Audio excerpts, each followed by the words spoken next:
want to thank you all for coming here on a very cold Saturday morning. My name is Ann Wheat. I'm your lovely cruise director this morning. What we're going to do to start is we are going to kind of introduce ourselves, a little bit about what we do and how we got to where we are from when we graduated from the college. And then after that, we'll open it up to questions. And if you guys have none, then I will make up fabulous fun questions. Fair? All right. Bill, do you want to start? Sure. I'm Bill Florida, class of '87 in the college. One of the great things for me about coming here is to talk with the other alumni, and I hope that you'll do that. I serve on the Alumni Board of Governors. We're always trying to get you to think about what you'll do as alumni. But for career-wise, I spent the first half of my business career probably in brand management, marketing, business operations, kind of in smaller entrepreneurial sections of big global multinational corporations. And then in University of Chicago style, I changed my major and studied to become a financial analyst, and I obtained a certification called the Chartered Financial Analyst, or CFA designation, and used that to get into the business I'm in now, which is investment management. And some UFC alumni like Larry Berlin gave me a lot of advice as I was making that change, and I was very grateful for that. Great. Good morning, everyone. My name is Logan McDougall. I'm I think the token ringer. I didn't actually go undergrad to the University of Chicago. I came to business school. I went to Williams undergrad and went from there. I was pursuing an academic career, started on a PhD track and kind of lost my way. So stopped being academic, was a long-term investment banker, then came back to business school, and after that was a strategy consultant before joining Wrigley. I've been with Wrigley about 5 years, in a combination of roles, starting with kind of business development, which means where are you going next with the company, moving through that into operations and sales, as well as a global stint. Prior to this role, I was head of Wrigley's global Walmart business, which I'm not a sales guy, but background was an interesting experience in terms of understanding how you deal with kind of the world's largest retailers. So I'm pleased to be here today. It's my first experience with the undergrads here and talking about things. I'll be curious to see where the conversation goes in terms of what does business mean and what you guys are interested in hearing, because you you never know with a group like this. So again, good morning all. I look forward to hearing questions and comments. Good morning. I'm Steve Barnhart. I graduated in 1984 with a degree in economics. Wanted to go into business, went into commercial lending program, went back to the Booth School, and then primarily through PepsiCo, spent about 15 years in finance, advancing through a major corporation.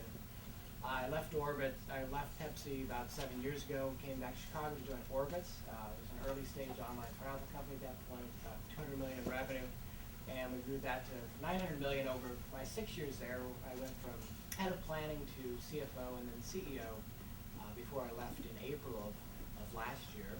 And just recently, yesterday actually, started as CFO of Bally Total Fitness, which is a Chicago-based operator, about 300 health clubs around the country. So have recently taken a next step myself. So I'm refreshing my thoughts a little bit on that topic. I'm Larry Berlin, and I was supposed to graduate in '83, and like a lot of UFC people, graduated in '89. I was waiting for them to invent WordPerfect so I could write my BA paper. So it worked. I was an options trader for a long time, and because I knew I was to become an options trader, I'd been offered a job before I even entered college. I was a European history major at the University of Chicago, and yes, it does come in handy every day of my life as an alumni and in my career. I traded options. I went and got an MBA from, and I'll say GSB rather than Booth School, from the GSB. And I went on to New York for investment banking, came back here to work in the internet world, so to speak. And I now work in venture capital predominantly. We have about 100 companies in our portfolio. I sit on 3 or 4 boards at this moment and help businesses, as a board member, build, plan, go from 5 million of revenue to hopefully hundreds of millions of revenue. Most of the companies I deal with you haven't heard of at this point. One that you should take a look at would be In Capital, which is one of the largest bond underwriters in America today, and their CEO is also the CEO of the baseball team on the north side. So it's worth taking a peek. I'll let you go up there. I'm Linda Diamond Shapiro. I graduated the college in 1977. And actually back then you could go to one of the professional schools beginning in your senior year. So I went to SSA, to the social work school, and got a master's in social work at U of C in '78. And then, you know, lives and times, I also went back to what we call the GSB, Booth School. So I also have an MBA that I got in the late '80s. And my career took off really in the direction of social work. I did both clinical work, psychotherapy, and planning and administration. And unlike most of my friends who are still therapists, planning and administration went out for me. And that's part of why I went back to business school. But unlike almost everybody I know from business school, I stayed in nonprofit. And so now I'm with a group called Access Community Health Network. I feel like a founder. I came in 95 in a small group to look at whether a federally qualified health center, a nonprofit that got some federal money, and it was just hemorrhaging money, could it be turned around to be, it's like the Dave Letterman, is this something? And we all got seduced. And I actually worked there 6 years. I left and I worked at UC Hospitals for 3 years and went back to Access. I'm Vice President for Planning and Strategy and External Affairs, and that really means a little of everything. It's all the non-clinical stuff. So it's planning, it's marketing, it's fundraising, it's fundraising, it's fundraising. It's research collaborations, it's business collaborations, hospital collaborations, and it's very exciting. Our market, our patients, we have about 215,000 patients across the greater Chicago area. We're going to have about 60 health center locations by the end of 2010, and these are predominantly low-income patients. 70,000 of the 215,000 are uninsured, low-income people. And then the trick is, how do we stay open and remain very high quality, keep our doctors happy, keep the place functional? So it's strategy in a nonprofit context, and I love it. All right, Ann Wheat. I, much like many of you, went to the college, and, well, you all are going to college, but I was an economics major, much like many of you. Went in gung-ho, want to be an iBanker, decided halfway through that Goldman Sachs was like the kiss of death, and so I decided I had to figure out what I wanted to do. Of course, I had no idea, so I joined a punk rock band. We had a lot of fun, but we were awful. We were terrible. But I knew that I had this business acumen, and I really liked arts, and I liked trying to figure out a way to make those things happen. When I graduated from college, I was 20, absolutely petrified about having to get a job, so I went immediately back into school. Got a master's in arts management with a specialty in the music business from Columbia, which was basically me buying time to not have to go get a real job. So I don't recommend doing that right away. You need to have some work experience before you go back to school, and we'll talk about that a little bit later, I'm sure. And then after I graduated from there, I went and I ran what is now the LaSalle Bank Theater over on Monroe Avenue for 2 years. Loved the live event, absolutely loved it, hated who I worked for. So I knew that I needed to find something in live events, and at the time, became a huge Blackhawks fan. You know, they were awful, and of course I'm a Blackhawks fan, God knows why. So I sent out 30 resumes to 30 hockey teams, got 30 rejection letters, and somehow managed to get a resume over to the Chicago White Sox, where I was hired as the coordinator of guest services and Diamond Street operations. Spent 9 years working at the White Sox, was promoted through the ranks, doing a little bit of everything, training, operations, guest services, so it's almost everything front of house that you see, from concessions to catering to guest services, you see coming through that department. They either have a direct line or a dotted line to everything that touches a guest. Was there for 9 years, pretty happy, but started to realize as I was doing these Taking the Next Step events that I need to start thinking about what my next career step was. So after 12 years of not being in school, I went back. I went back to the GSB, God help me.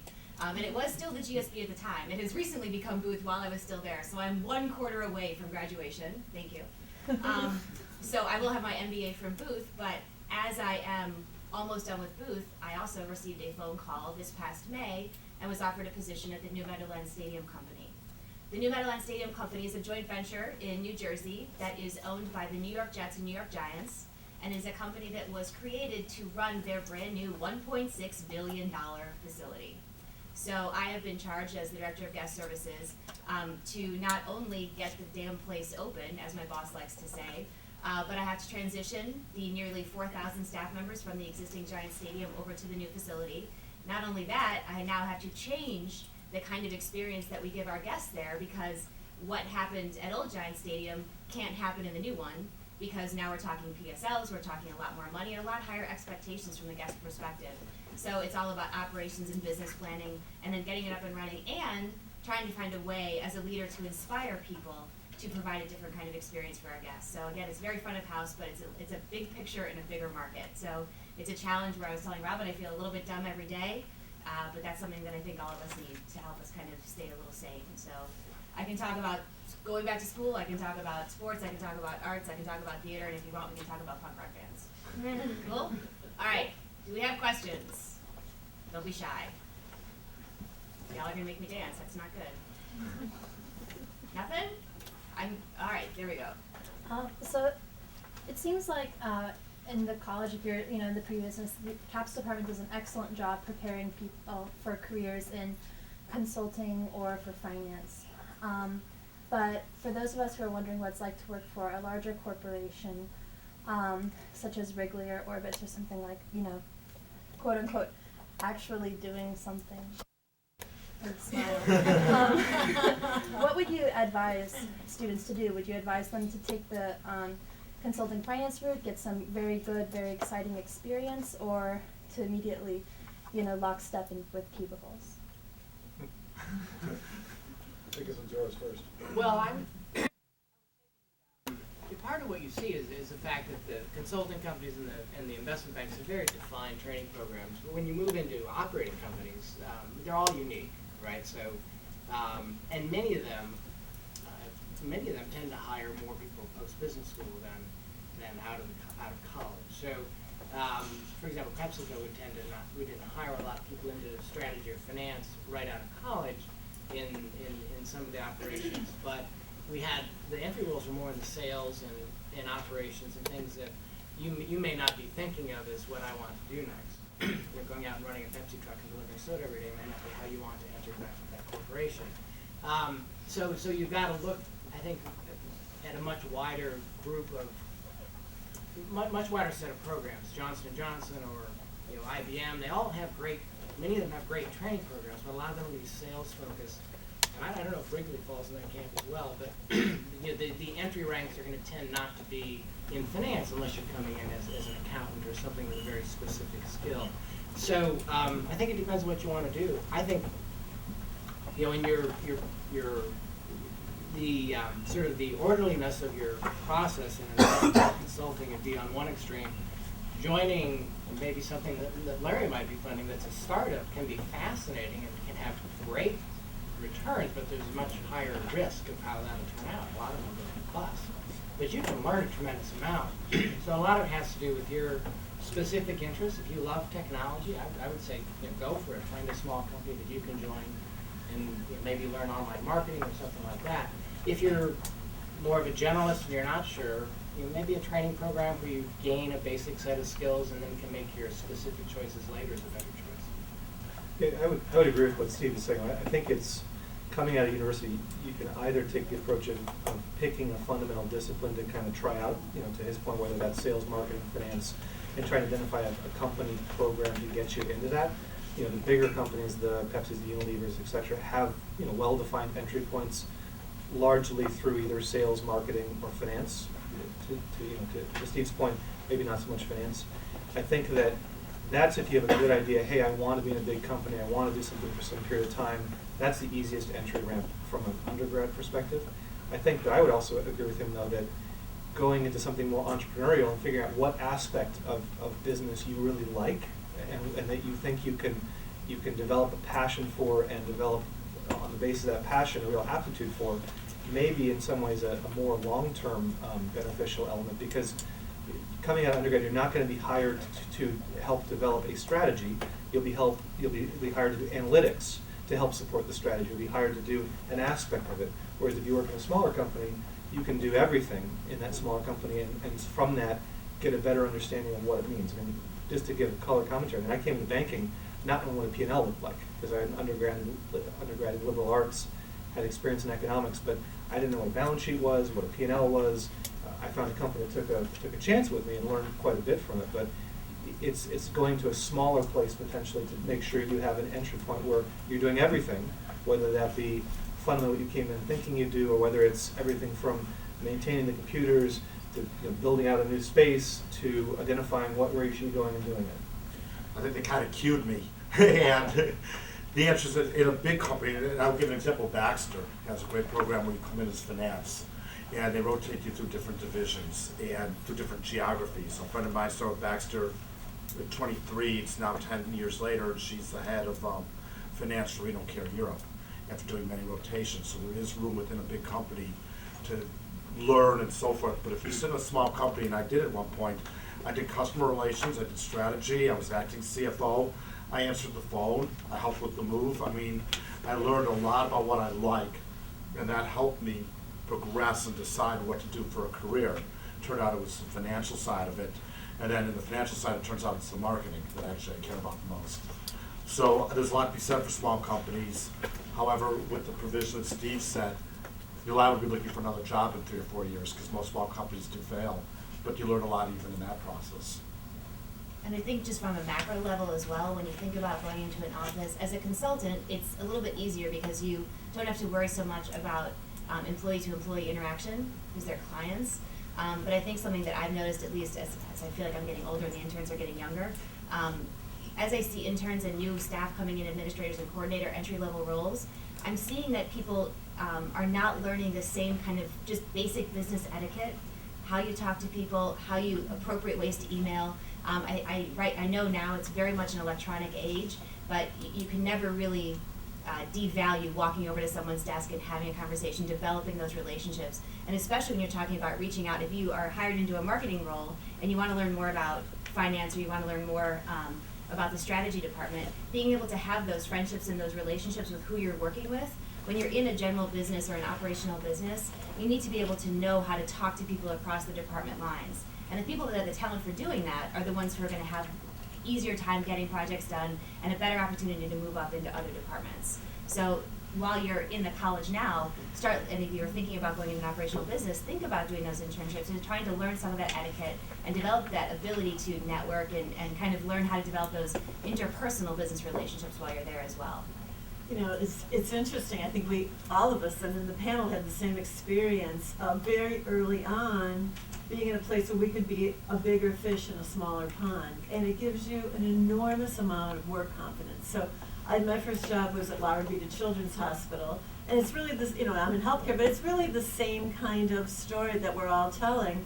It was a very small environment. So I was spending my days with the CEO and the chiefs of administration, and I learned what they did, and I went home every night and watched Star Trek: The Next Generation. I watched Jean-Luc Picard. I watched the head of the hospital, and I sort of understood more about leadership and what makes a business really run, what makes things work. And I do believe that that big fish in a small pond, it gives you a lot of work confidence. You don't feel like a cog in a wheel. You feel like the person that's going to make something happen, and you know how to make things happen, and you see how the leadership makes things happen.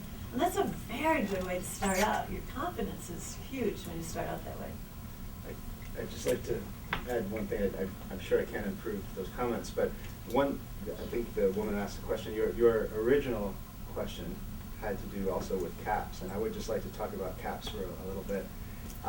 This complaint about CAPS serves investment banking, consulting, It's not a complaint. They do a great job. Well, I really okay. But let me just say, let me. I'm sure you didn't mean it as a complaint, but let me just say that perspective, that point of view was certainly there when I was there in the '80s, and CAPS has developed tremendously since then. I'm sure, and I saw Meredith Daw around here earlier. I'm sure that they can help you in any field that you want to go into. They certainly are appropriately resourced to do that. And there are these wonderful programs, the Metcalf internships, the externships that we sponsor at the Alumni Board. It goes on and on. Those things are very good. However, I do know, by talking to some kids recently and hearing your question, when I was a kid in college playing baseball, there was an older baseball player who was a much better player than I was, so I respected him and I asked him some views about what I should do. He said, well, I'm selling computers at IBM as a part-time job. He's sitting right there. That's Steve Barnhart. And I said, well, why would you want to sell computers when you're going to school and you should be studying? And he said, well, whatever you got to do in life, you're going to have to be selling. It's very important. And the thing that still surprises me about CAPS is that because all the kids want to go to law school or go into investment banking, whatever, we don't teach them to go out and sell. And it starts with selling yourself, and the Metcalf internship review process is wonderful. I look at a lot of those resumes. Some of them are beautiful, and some of them could use a lot of improvement. You need to do that. But also, look for sales jobs. And a young man came to me recently, and two different young men, actually. One, we got him tracked for looking at Baxter, actually, to get into the device business as a salesperson. And by reviewing his own interests and so forth, that looks very promising for him. Another person came and he said, well, I really want to do finance. These investment banking programs don't mean a lot to me. And I think we ran into another area where Meredith agreed maybe CAPS could look a little harder in the future, which is it used to be called the Big 8, and it was the Big 6, now it's the Big 1 or 2 accounting firms. But that is a wonderful way to learn about the business world. And obviously sales is a little more people-oriented, accounting is a little more analysis-oriented. But if you don't have accounting, and if you didn't take it in the Chicago Careers in Business program, which is another wonderful program, you're going to find that you need it pretty shortly after you get into the financial world. And so looking at sales and accounting, very specifically for business, in addition to consulting and investment banking, I think would make sense for a lot of people. Yes, ma'am. Okay, so I was curious what y'all think is the most core part of the business that y'all are in. Additionally, I was wondering if you had the chance, knowing where y'all are now, do you think you recommend that would be the ideal place to enter into a business in order to eventually get to your positions that y'all are at now? I mean, this, y'all might have covered it a little, but. Part of any business, other people. Everything else becomes subsidiary. It's knowing how to be a leader and a follower, and knowing how to be both. And I would say there's nobody here but sitting walking around military. You learn how to be a leader, you learn how to be a follower. You have to lead troops, you have to follow, and that's what you spend your life doing no matter what in business. And knowing how to deal with people will help you progress. Someone talked about the networking effect. That's a huge part of dealing with people, knowing how to network and knowing how to put people together when it should work. As Ann said, knowing how to get 4,000 people motivated for 2 New York teams. Go Blackhawks. And that's honestly, when it comes down to it, one of the things that was a talent for me when I was at university is that I'll talk to anybody about anything. I think that's pretty clear. And I try to make myself comfortable among groups. Am I naturally a shy person? Yeah, probably. But I try to get past that. And what's really nice is that when I talk about developing business relationships, I can talk to someone who is a GED holder up to someone who's a PhD or a CEO of a firm. And it's a question of being able to adjust how you interact with them. One of the most, and I am encouraging you all to do this, one of the most powerful things I learned while at Booth is something called the fundamental attribution error. And it is something that can really help you when you are interacting with people.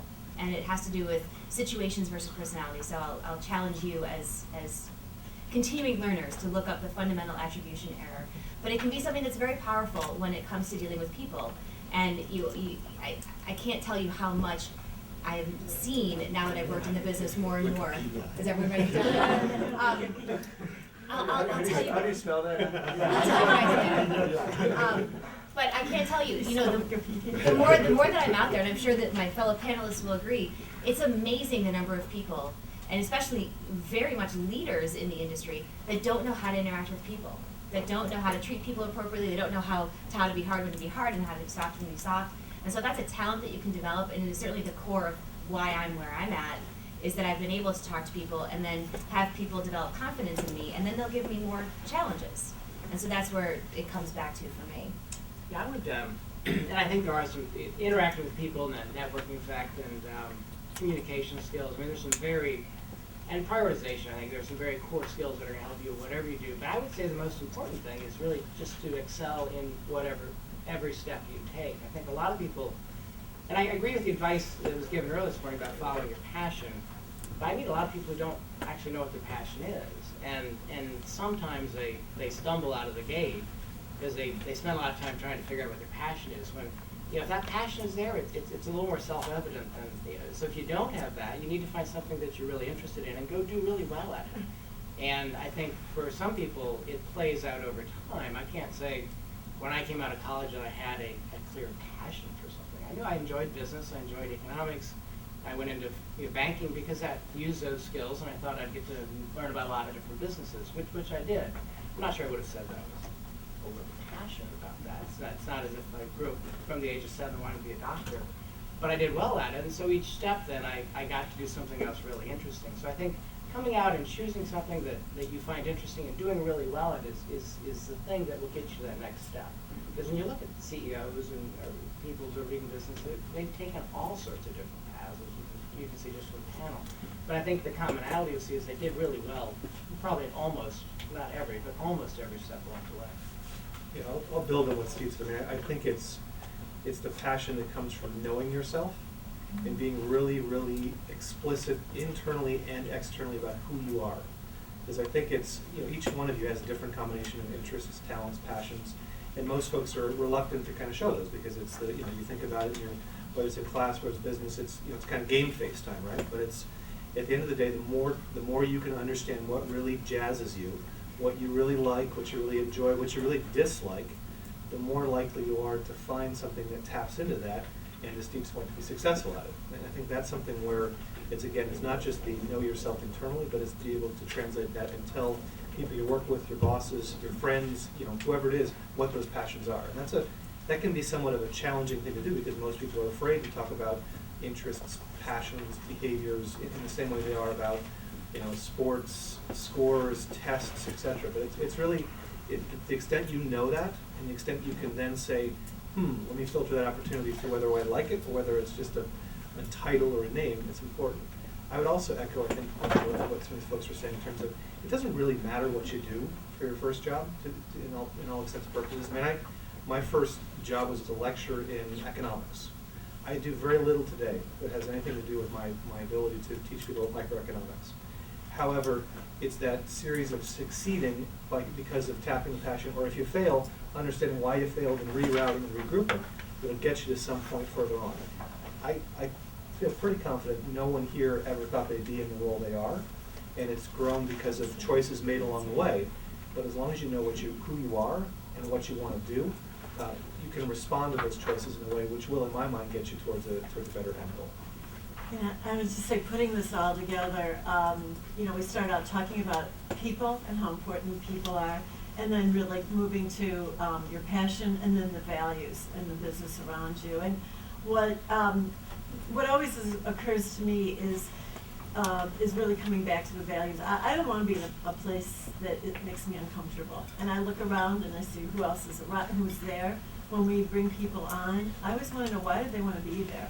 I don't want them to look at the job. I don't want people that are so focused on the job description and aren't focused on the environment and who else is there. And I really think that if you look at, like we've been saying at this panel, if you look at yourself, but you also look at the values of the company, look at why you would want to be in that company, and whether you'd be really comfortable there. I had a business school professor. It was kind of shocking in the context of the business school, but I remember him saying just very clearly, don't put yourself in a situation you don't want to be in.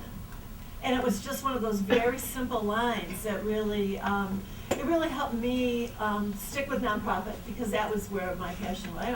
And you know, UC was, when I came to UC in the early 70s, you know, there was still, you know, coming out of the wake of, 5 years before, there was a sit-in in the administration building. So I came out of a very kind of progressive era, and those values have stuck with me. And, that insistence from a business school professor to go back to those core values really changed, I think, a lot of my mindset. So To bring it all home from what they're saying, if you guys have read Plato's Republic, think about its definition of virtue. That's what we're all saying. And so it brings it all back to the University of Chicago College. You can look that one up too. And that was not on Wikipedia. The one thing though, and you might be sitting here with a little bit of panic going, what is my passion? Where do I fit in? Dude, I am 34 years old. I still don't know what I want to be when I grow up. So know that it's a moving target. It took me a while to figure out how to get here and what my talents were. So know that the decisions that you make when you're 21 or 22 and you walk out of the college, you're not stuck with that. It's an ongoing process, and I'm extremely type A. I want things in boxes. I like things in line. But your career and your development and who you are, you're not going to get that. And the best advice I can give you is to make peace with that, and at a certain point, just kind of lay back and let the tide take you. So if you don't know the answers to the stuff we're saying now, don't worry about it. It'll come. Because when we were sitting there where you are now, we didn't have this when we were there, but you know what I mean. We would have been having the same panic faces that you're giving us. So we're telling you that it will come. Don't worry. Next up, yes, ma'am. We were talking about like breaking barriers.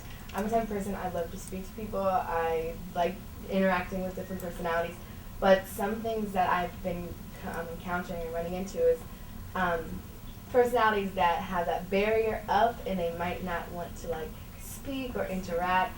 So I'm sure you guys have been in those scenarios, like with the type of personality I am, I like to just reach out to people and speak. So do you guys have any kind of any advice or scenarios you've been in that you could speak about and how you break through that barrier? There's an old, I think it's a Chicago phrase, but it's basically what's in it for me. So you really have to, just an initial thing, I think it's important to think about, why what that person might be wanting and thinking. It's, but I think this whole last conversation was about energy and enthusiasm, and sometimes that cuts through regardless of what they might be thinking. So I think there's really a bit of both. And for me, it's weird because I am very interested in other people, but I have this feeling that no one's all that interested in me. Seriously. So when I'm talking to people, I don't always share a lot about myself. And so one of the lessons that was very hard for me, and something that I felt really exposed when I did, is I started, it was must have 2 or 3 years ago, with my staff at the White Sox. They always knew me as I was always organized and transparent, and I was a good leader, but they didn't know anything about me. They didn't know that I played in a punk rock band, that I practiced karate, that I have 2 cats that I got from the ballpark. They didn't know these things about me, and people want to know that you're human. And so it took me a while to figure that out. So I was kind of one of those people who was a little bit closed off. The way that people could always, even if someone is closed off, they still give you little smidgens. And so you try to find what that little smidgen they're giving you. Oh, I went and saw Sherlock Holmes this weekend. Well, what did you think about it? I like Guy Ritchie too. He's a good director. You try to find that one little thing that they give, because they're more than likely they're not closed off for a reason other than something like shyness or this kind of sense of they don't feel like people want to know about them. And so if you find that little something they're putting out there, try to find a way to connect on that. Because one of the best ways to make human connections is across shared interests, obviously. So, sometimes you might be interrupting them in the middle of something, but trying to find that little smidgen is usually how I get into people. And maybe I just have more of an understanding about it because I was a little bit more closed off about me personally, but that's certainly one of the ways that I do it. I also think there are really different kinds of business environments. When we characterize our organization, we talk very explicitly that we're a very relational organization. And when you look at our, the values as we put them into words, we talk about things like joy in work and investment in employees. And I think when you see some of that, and you'll see it in all sorts of business environments. In nonprofit, we're very explicit about it, our values and our mission and whatever. But you'll see it in different elements. You can sometimes see it reflected even in the way, the business environment's laid out. And I think you're gonna find different kinds of environments, some that are more to your liking and some that aren't, and I'd gravitate toward what feels like it's gonna work for you. So I don't think every environment works for every person, and I would go with what feels right. You know, one specific example, when I interview you guys for MedCalf fellowships, a lot of times you can sit down and the student doesn't have a lot to say. I mean, they have tons to say, but they don't want to say a lot. They're a little bit scared, they're a little bit intimidated, they like the job. And I ask a series of questions that will bring them out, I hope to. My favorite question is actually, what's your least favorite class and why? It's something that the person feels emotional about. And if the person hated calculus, I can hate calculus, and then you begin to empathize and sympathize, like Ann said, and you begin to talk about how much calculus sucks. But then you can also turn it around and talk about how calculus can also be good, even though it did stink. And you begin to draw them out, and you build from there to what they're doing. Sports, obviously, is another great one. I would love to ask, I don't know it all, I'd love to ask what it was like to work for a team that won a World Series, because they won a World Series at that time. And yeah. That's the bonus right there. And that's a pretty amazing thing. So you could find something, and we learned this actually at GSP. If you ask people a few questions, they'll give you a tip, as Ann said. And then you can follow up on that tip to learn more and bring more out. And as an employer, so you have to learn how to do. I would just add, you know, and there are good books out there, how to work a room and different things, and you can get better at this. It's very knowable, but sort of what Bill mentioned, you know, if you're going to meet with someone who's got a serious title, and you owe it to do the preparation, and that person has some right to expect you've done that, and you can ask actually some intelligent questions. Where if you're going to a group like this and you end up sitting at a table with me, you know, and some of the things Ann mentioned, you just gotta, you know, you've got to have some ways to create small talk and make that happen. And I may be thinking about what I'm going to do on the panel, and so I may not be chatting with you, but I may be happy to. But you know, I may not be engaged for other reasons. So I just think you need to think about preparation for these things. And if you feel a little uncomfortable with it, you know, buy a book and spend some time thinking about some strategies for being more comfortable at it. The university offers you these wonderful opportunities to meet people. And the university, I think, is getting, it wasn't bad when I was there, but it's getting better and better about just the number of people who want to be involved with it. And so you can meet people here that you just can't meet anywhere else. And now I do a lot of university stuff, so it's the calculation is overwhelming. There's actually far more people than I could meet, even though I'd love to meet all of them. But what I do is something like this. You know, I look and say, who's the one person I don't want to go home without meeting? Or who's, if it's a longer event, who's the 2 or 3 I don't want to go home without meeting? And I try to meet them. So today I really wanted to meet Ann Wheat, and I got a chance. He's lying. He met me last year. But we did have a talk earlier. Just hearing from your stories and your experiences, what really surprises me is the fact that all of you had experienced different sort of paths in your careers, and the fact that you were brave enough to take the next step, whether it was a step forward, backward, or even like sideways. I'm just curious, like, when do you know, like, it's your time to, you know, take that next step? Because especially when you have a lot to lose. I mean, like, if you have already worked for that, like, one company, you've already built your relationships with the people around you, or certain position or experiences, you know, like, it could just disappear, right? I'm just curious, like how do you know? I think it's a good question.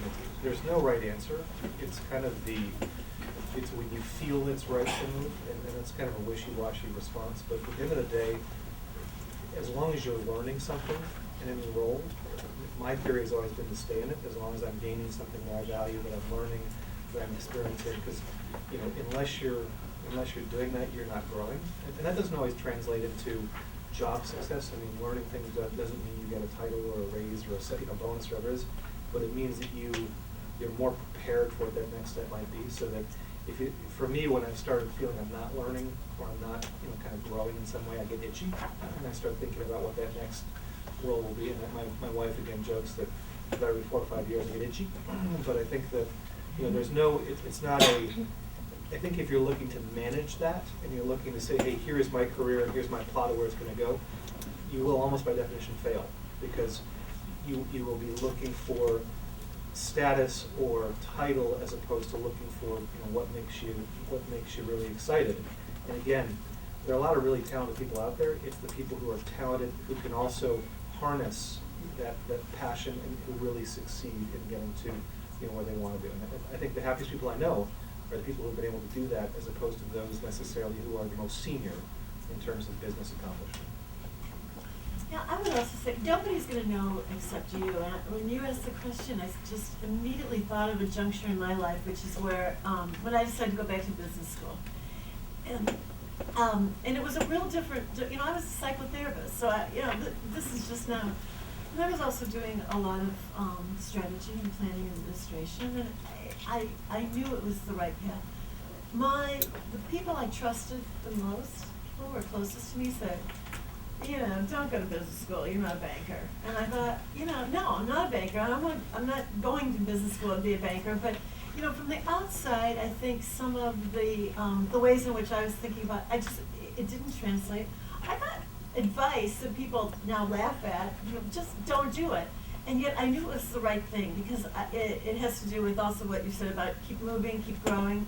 I knew that if I wanted to really be important in transforming nonprofit into business structures and help nonprofits be successful in business, I really needed to have the clothing. And I was very explicit about going to UChicago too. It's sort of, if I really wanted just the tools, I would have gone somewhere else. I wanted the tools and the ticket and the frame that comes with UC. But it was fascinating how many people said don't do it, and how exactly right the decision was. And so the punchline there is nobody maybe knows but you.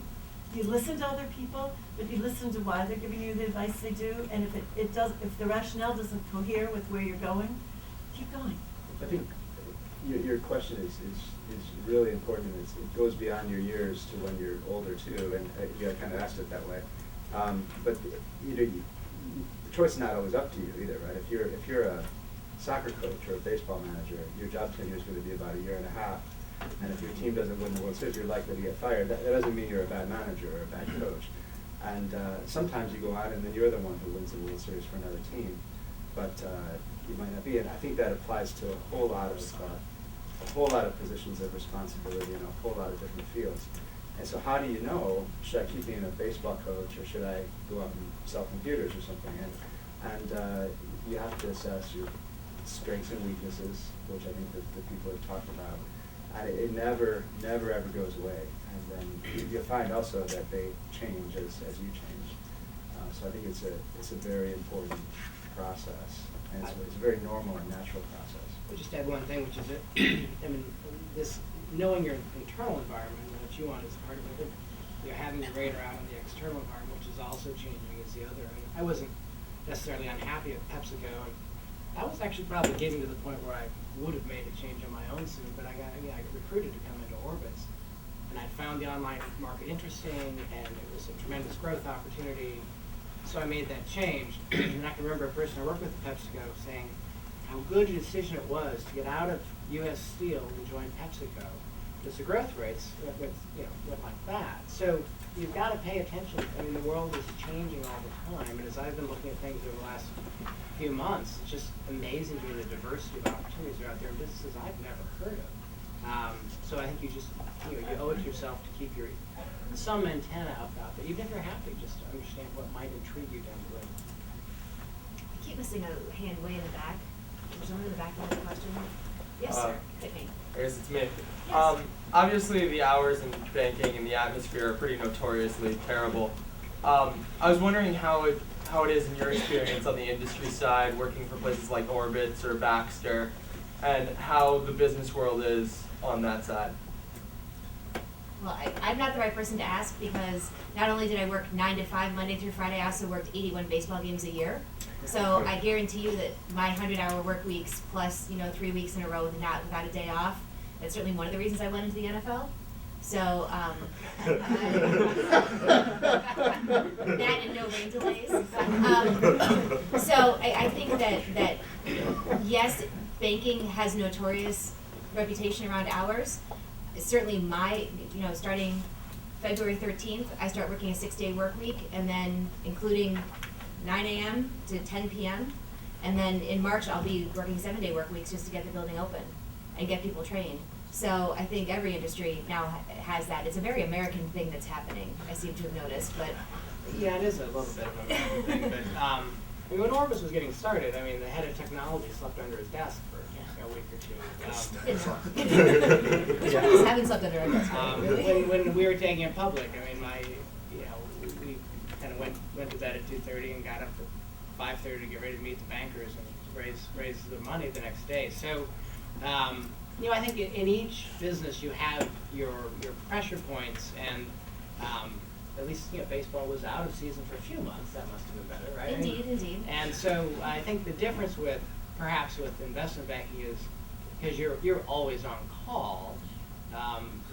Sometimes you're always on the run. Where in most industries, you have times where you're pushing to get a technology platform built, or you're pushing to get public, or you've got your busy season. But you've also got other times where people can generally schedule some vacation, or if you're on the finance team, you generally don't take any vacation the last quarter of the year because you're either planning the strategy for next year or closing the books.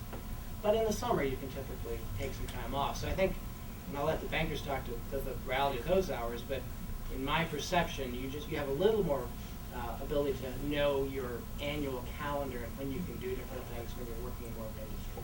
One of the things that's very, very similar to university is the culture of the place can really vary a lot from place to place. And one of the things I really loved was Bill Clinton had studied at the East Coast Ivy schools, I guess Yale, and he'd gone over to Oxford as a Rhodes Scholar. And so there was somebody writing about him. He said, well, the culture at those Ivy League schools is you want to talk about how hard you're working all the time. And the culture at Oxford was you want to make it seem as if you're never working. And I think, I've heard it said other ways that some teams even within big corporations, some teams say, well, our team, we get our work done so we can go home. Other teams say, we go home when the work is done. And there can be a huge difference in the people you work with and the people you join. And I sometimes I was spinning my wheels a lot. I was working harder than I had to. And 'cause I thought it was a good thing to work harder, and it's not always good for the people around you. So it's you want to think, as you work longer years, you want to think about the culture you're fitting into. Yeah, I've got a strange perspective because I've been a banker consultant in my own industry, and I think the concept of a 9-to-5 job is dead.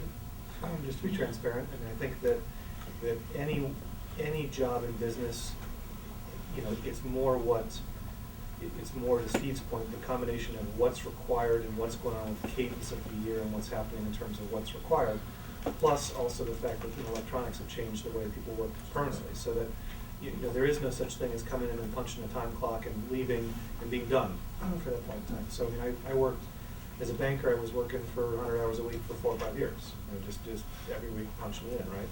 Consultant, similar kind of hours, and then now in industry it varies a lot. So there are times when I'm working 80 hours a week. There are times I'm working 30 hours a week.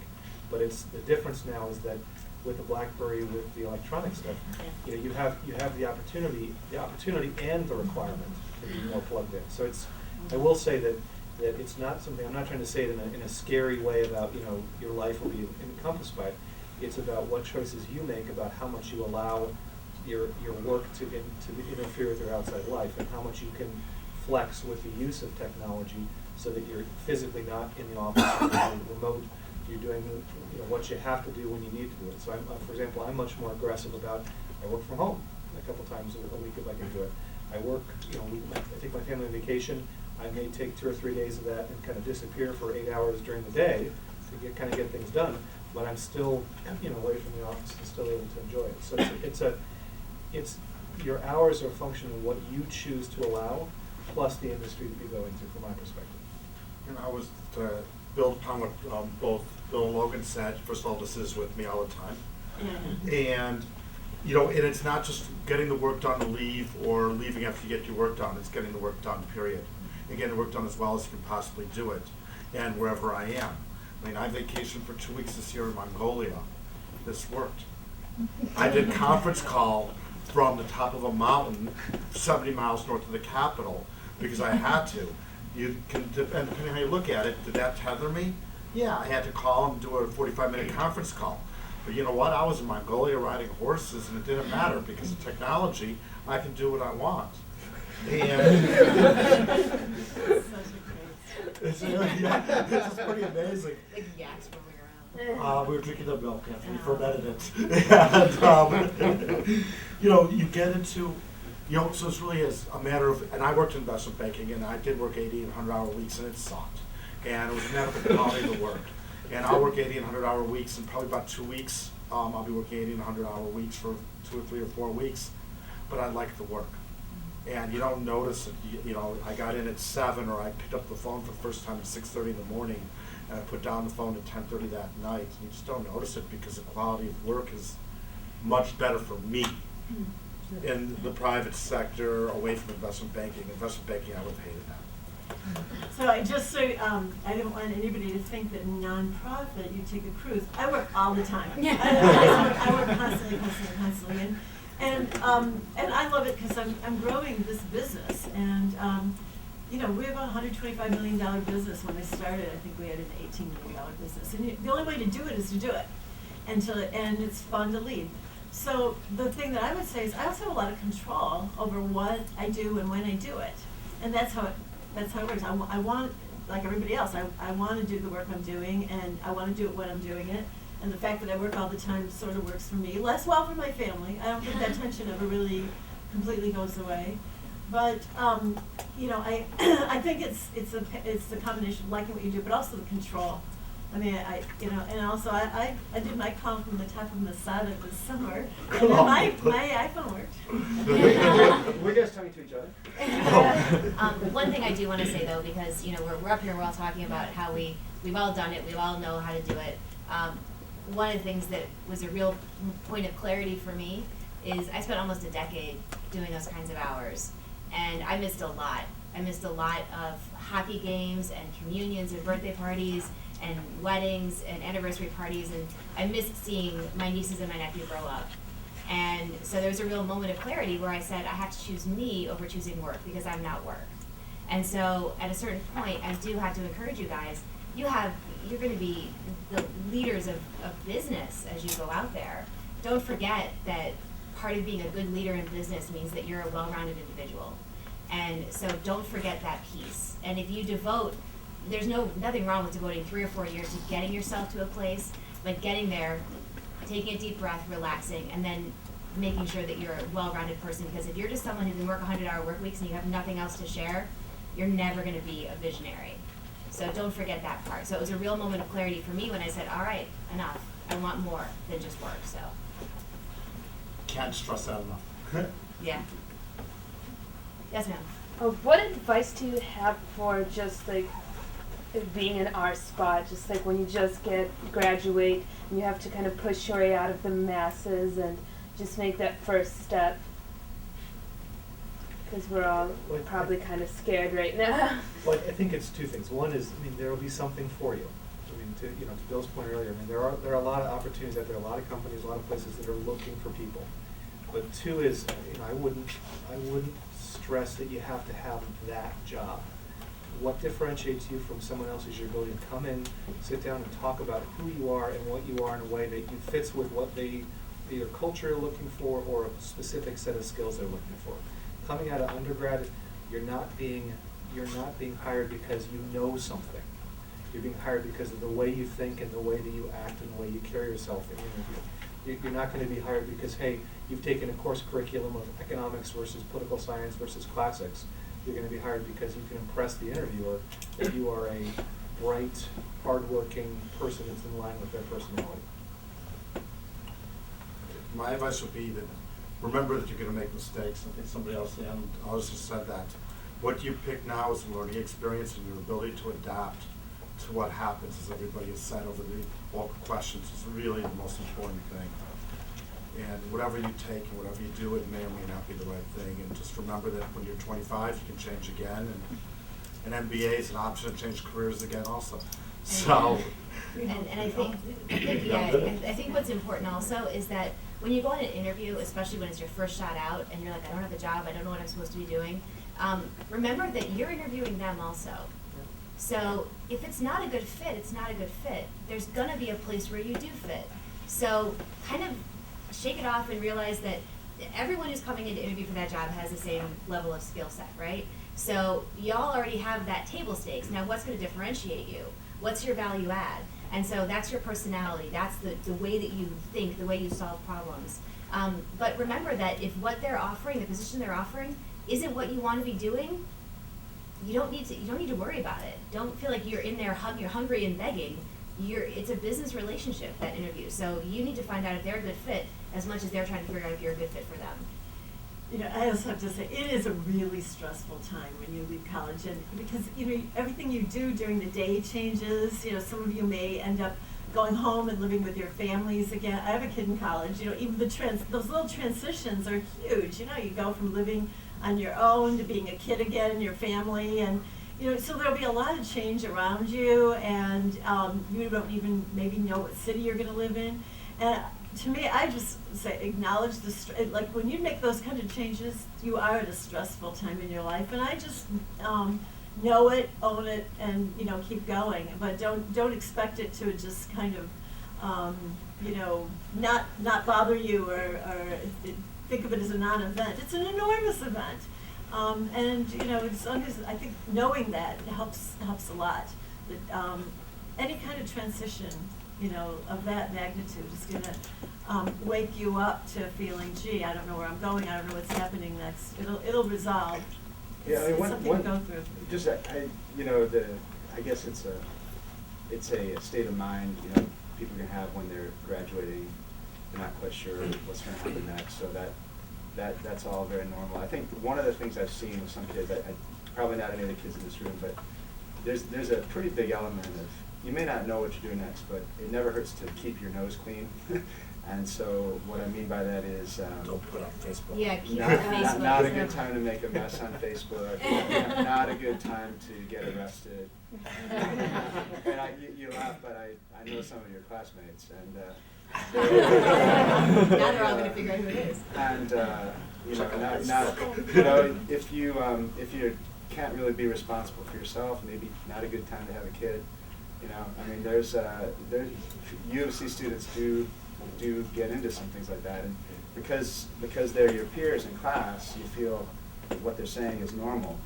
But if it's really not something you want to tell your parents about, it's probably not a good time to get involved with it at that stage of your life. And it's a bit preachy, but I do know a few kids who could have used that advice. Well, the Facebook one is a fairly new thing. I think probably all 6 of us up here probably really control what's out there, but if you Google me, it's pretty clean, and that's by design. So, because the higher up that you get, the more, you know, when I transitioned to the New Meadowlands, I'm not kidding, the supervisors who are at the existing stadium Googled me. They created a dossier on Ann Wheat to try to figure me out.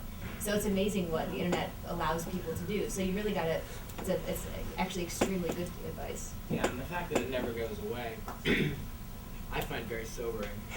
Yeah. Once you put it out there, it just never, ever goes away. And it's just amazing what shows up on that now. Everything from, and not these are bad things, from political contributions to meetings you went to church records. I mean, it's just, when I see things that are pulled up on me, it's just, I didn't know that much about myself. It's startling.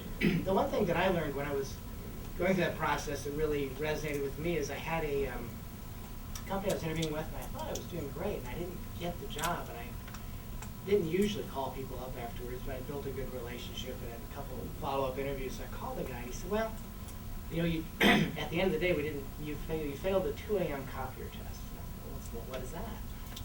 We didn't know what kind of person you'd be if we were there at 2 in the morning making copies for the presentation the next day, and I wasn't doing a good job of letting people know, you know, what I was about. So I think you just don't lose track of, I think Ann made a good point, you're interviewing them too, but they need to know not just the facts and figures, they need to understand who you are typically before they make that call. So don't lose track of putting some personality into it and letting them know who you are. Yeah, time for one more. Nothing? Crickets? Oh, yes, sir. Some of these students are second-year students. there are also third-year students here as well. But what advice would you give them for things to do while they're still in the college? If someone could have told you something to do at the midway point of your college career, what would you have liked to hear? Something that I did that I thought was actually pretty valuable, it sounds like Stephen did it all. I worked full time the entire time I was in school. I worked in retail. It's a very sexy thing, I know. I also worked an office job as like kind of a secretary, kind of a file assistant. But it helped me to develop the ability to, and when I worked in retail, it was the first step I learned in how to manage people. It gave me a chance to try and fail on a lot of management techniques and kind of develop my own style. But working in an office as just a file support clerk, it allowed me to learn kind of office politics and how you deal with people of different ages and different educations. So I know that when you are as intelligent as the group of people we're speaking with, it feels like those kind of hourly jobs may be above what you're willing to do, but it's amazing how much the skills I learned in those jobs actually have become valuable to me, and the little extra scratch in the pockets didn't hurt. So don't forget that even something like retail, you can learn how to be a good manager and leader. One of the best pieces of management advice came from one of my GMs, and that is he had over 200 people working for him because we worked at a flagship store. And I was like, wow, Doug, people just rally behind you. And he said, you know what? I don't know all that there is to know about managing, but the first thing I learned is you always learn everyone's first name and one thing about them so you can talk to them. I like football, and so he always knew he could talk to me about football. And so it's amazing how you can develop personal connections with people, and you start to get those little kind of pieces from people. And so it's good for all of us to kind of get outside the university community and start to learn some of those things. That was what was valuable for me. I love your point, and I'm just thinking about, this is kind of a generalist group, everybody had a lot of different experiences, we're not specialists, but now that I'm investing, that stuff all comes back to me, and I worked in a scrapyard, well now we have a major position in a scrapyard, and when I went to grad school at Harvard, and I worked in a cheese shop, and I made $5 an hour. I liked the cheese, but these famous professors you see on TV would come in, and I knew a couple of them, and they would kind of what's he doing working in a cheese shop? Isn't he supposed to be busy with his work? And they were probably right, they were probably right. But now, I know a lot about cheese, and it's a great thing in life.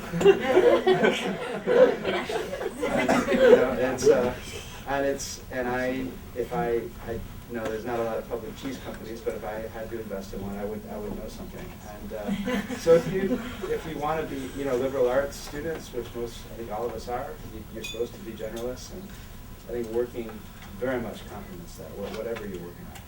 Yeah, I would say the one thing I think I understand now that I didn't understand then was the real value that whether it's an internship or whether it's part-time work or whether it's an unpaid internship, when you're going that first job, it's funny to go back and read those resumes now, because from someone who's worked for a long period of time, they're very short. They fit on one page, and there's not that much experience. So people who can say, I worked in retail, and it's a retail industry, which could be Starbucks, and it could be a finance job at Starbucks. But that adds a lot of credibility. Or I had an internship in banking, I'm interviewing in banking, or something in finance. There's tremendous value in whether it's 20 hours a week or whether it's an internship, and it way beyond what I attributed the value to that to. And so you can, if you really think you want to be in healthcare, whether it's 2 weeks or a month, if you can get something in healthcare, whether it's a hospital or a medical company, it adds a lot more credibility than you think, and I think I underestimated that. So do those externships, spring break, 2 days. The opportunities you get there are unbelievable.